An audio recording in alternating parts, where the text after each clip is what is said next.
bersih. Kemudian kalau misalkan ada sampah di kolong bangkunya, diambil terus buang ke tempat sampah. Nah, ini beresin dulu bangkunya, harus rapi ya, biar belajarnya juga nyaman. Nah, nanti kalau misalkan udah beres, ketua kelasnya siapa? Oh, Ardi. Nah, nanti Ardi siapin ya, sambil berdoa bersama.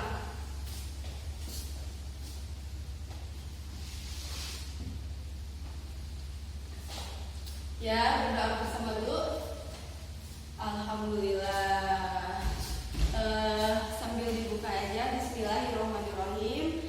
Alhamdulillahirabbil alamin. Assalatu wassalamu ala asyrofil anbiya'i wal mursalin wa ala alihi washabihi ajmain. Amma ba'du. Pertama-tama, marilah kita panjatkan puji dan syukur kehadirat Allah yang telah memberikan kita kesehatan sampai saat ini sehingga kita bisa melaksanakan pembelajaran kali ini.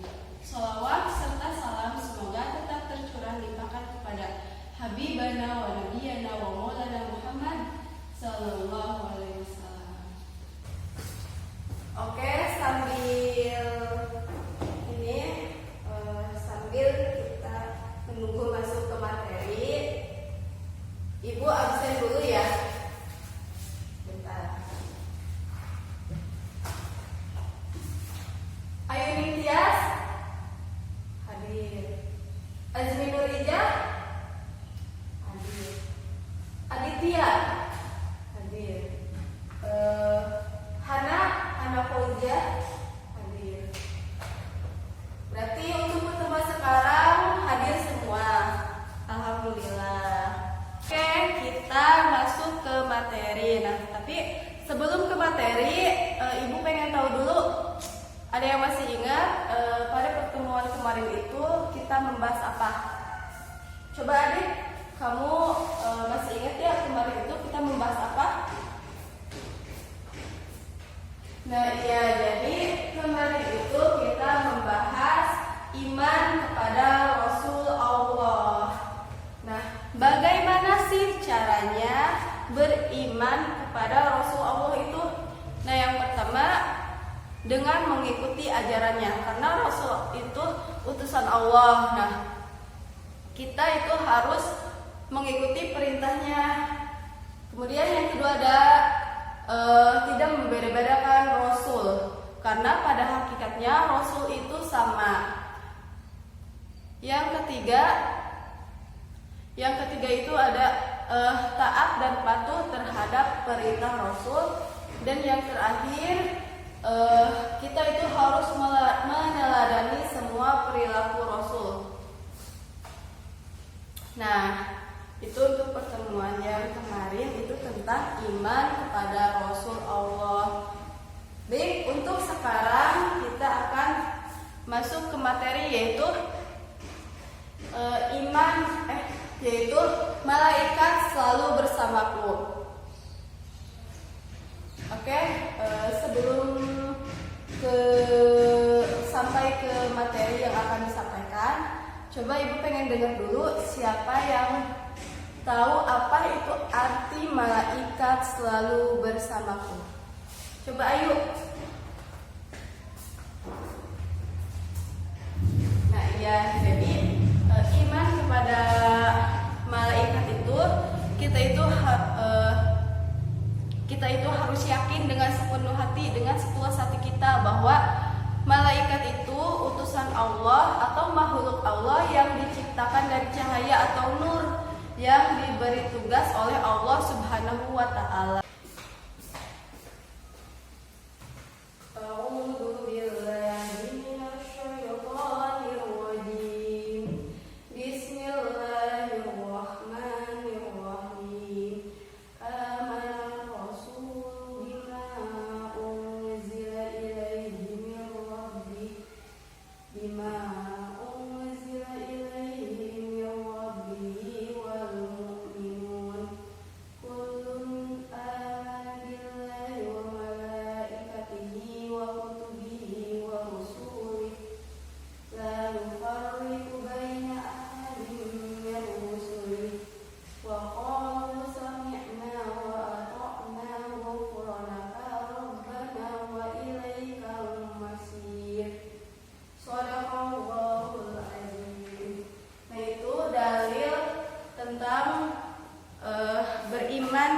kepada malaikat.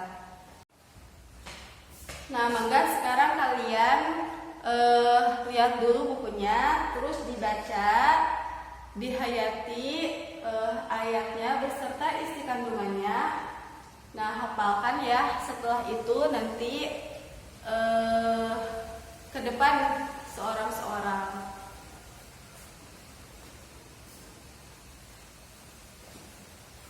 Sudah hafal semuanya?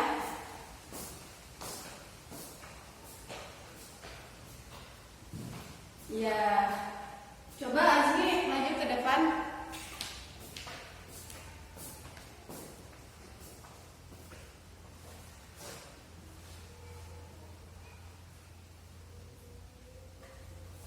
Oke, baik. Alhamdulillah Azmi sudah hafal. Nanti diperhatikan lagi ya tajwidnya, mad-madnya yang benar dan baik.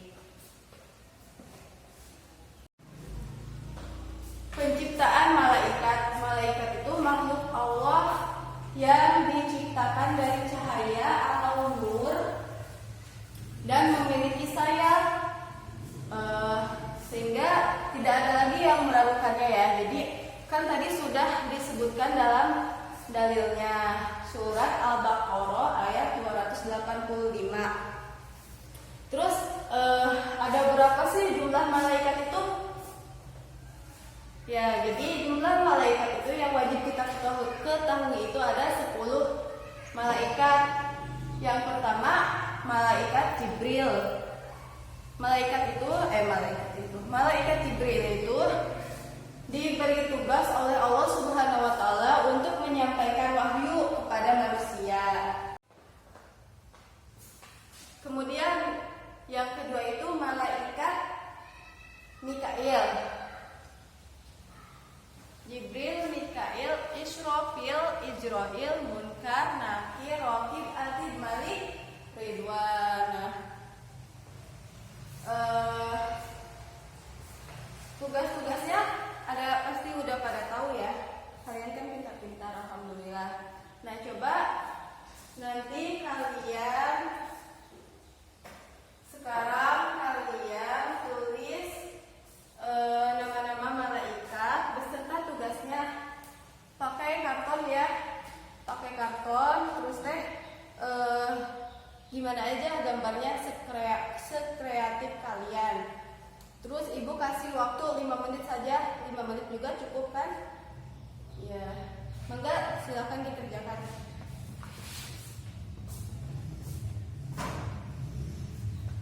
Sudah?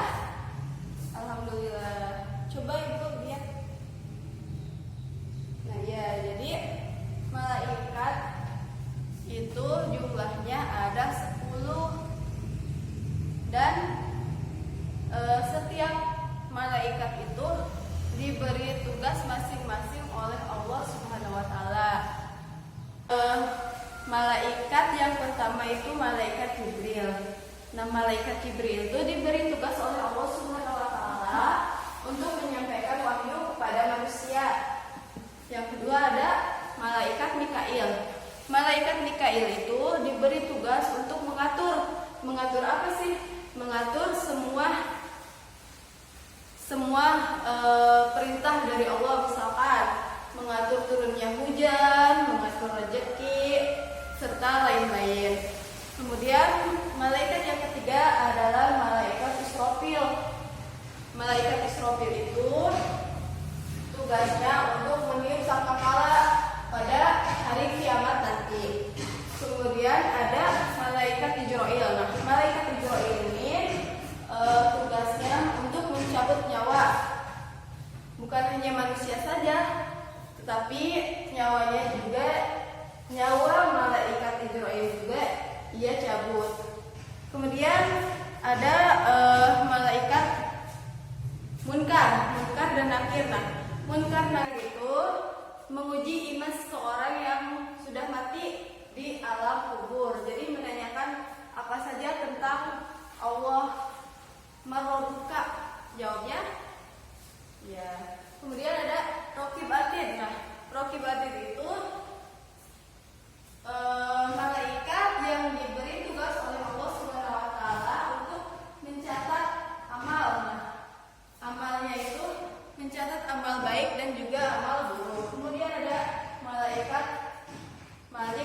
Ridwan. Nah, Malik dan Ridwan ini bertugas atau diberi tugas oleh Allah Subhanahu wa taala untuk menjaga pintu surga dan juga neraka. Itu nama-nama malaikat beserta tugasnya. Nah, ada pertanyaan? Tidak. Sekarang Ibu tugaskan buat kalian. Coba kalian bacakan dalil lagi yang tadi. Terus tulis perbedaan malaikat, manusia dan juga jin di kertas karton. Terus tempel di styrofoam ya. Nanti hasilnya bisa dibawa pulang atau ditempelkan di dinding-dinding ini deh, biar ada kreatifnya. Nah, Ibu kasih waktu 10 menit.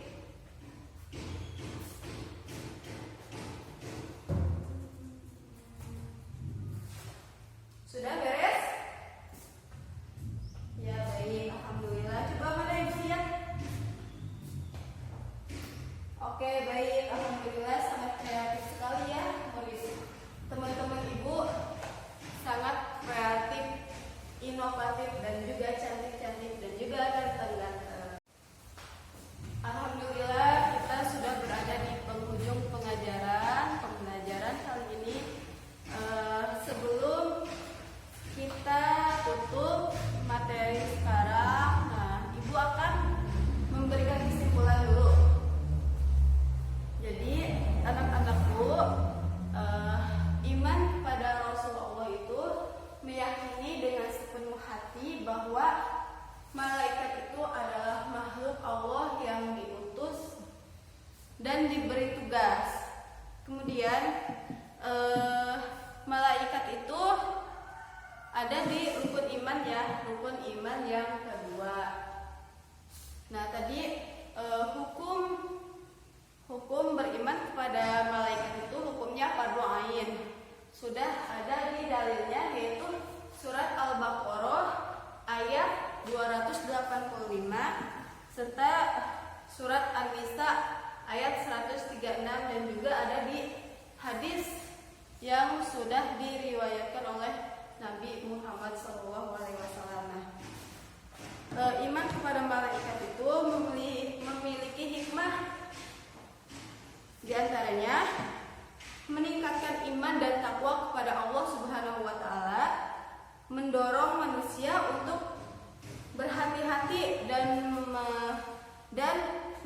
meningkatkan amal serta menghindari diri dari sifat tercela. Nah, itu kesimpulannya. Mungkin itu saja yang dapat Ibu sampaikan. Kurang lebihnya mohon dimaafkan. Nah, untuk materi yang akan datang, kita akan membahas perbuatan zina. Oke, untuk sekarang tugasnya buat minggu depan ya. Ibu kasih tugas kalian rangkum materi yang sekarang atau resume dari apa yang tadi Ibu sampaikan, sepenerapan kalian aja ya. Kemudian nanti coba kalian cari di internet atau di buku-buku tentang perbuatan zina beserta dalilnya. Hafalkan dalil perbuatan zina surat Al-Isra ayat 23. Nah, nanti ke depan sendiri-sendiri ya. Mengerti? Alhamdulillah mengerti. Nah, kita tutup saja dengan bacaan hamdalah. Alhamdulillahirabbil alamin. Monggo untuk ketua kelas untuk disiapkan. Nanti setelah doa bersama, nanti kita pulang bersama-sama. Ya, alhamdulillah, Ibu tutup ya.